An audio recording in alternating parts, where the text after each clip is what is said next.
After getting Mr. Jim cleaned and clothed, he walked to the sink to brush his teeth. As he was brushing his teeth, I went into his living room, found the remote, and turned the television onto his favorite show. I walked Mr. Jim to his eating table after he was done brushing his teeth and explained to him that I was going to make his breakfast and how I would be back. He nodded to me and turned his attention to the television. I rushed up the stairs, washed my hands, and started on Mr. Jim's breakfast. As I was cooking, Beth called. I placed my AirPods in and answered. "Hello? How was everything today at your client's house?" Beth asked. "Everything is okay," I answered, making my way to the toaster to remove the toast. "Where's the two lovers in the guest house?" "You know I don't want you there because of that weird shit with that key and that credit card," Beth said with a concerned tone. "Everything is going to be okay, Beth. Don't you start worrying yourself to death now.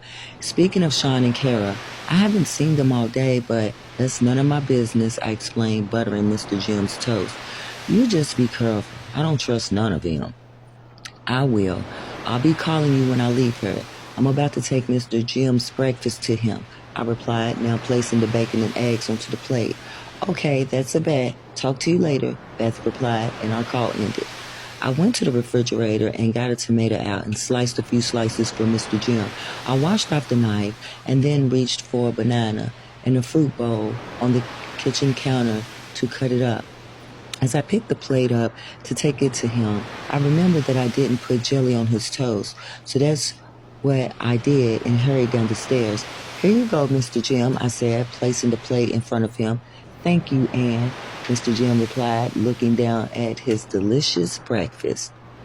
I reached for a napkin and placed Mr. Jim's medicine on top of it, then went to his refrigerator and grabbed a bottle of water for him to take his medicine with. I then went to Mr. Jim's room and searched on top of the dresser drawer and found a small plastic container of pictures. I walked back to where Mr. Jim was and took a seat next to him at the table.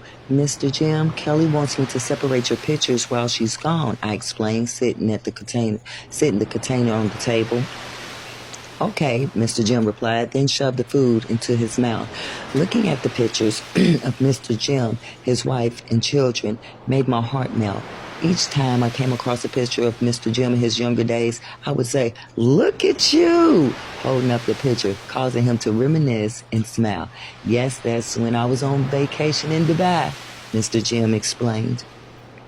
Then I would hold up another picture of his children and he would explain, "That's my son, Junior, and my daughter, Lily."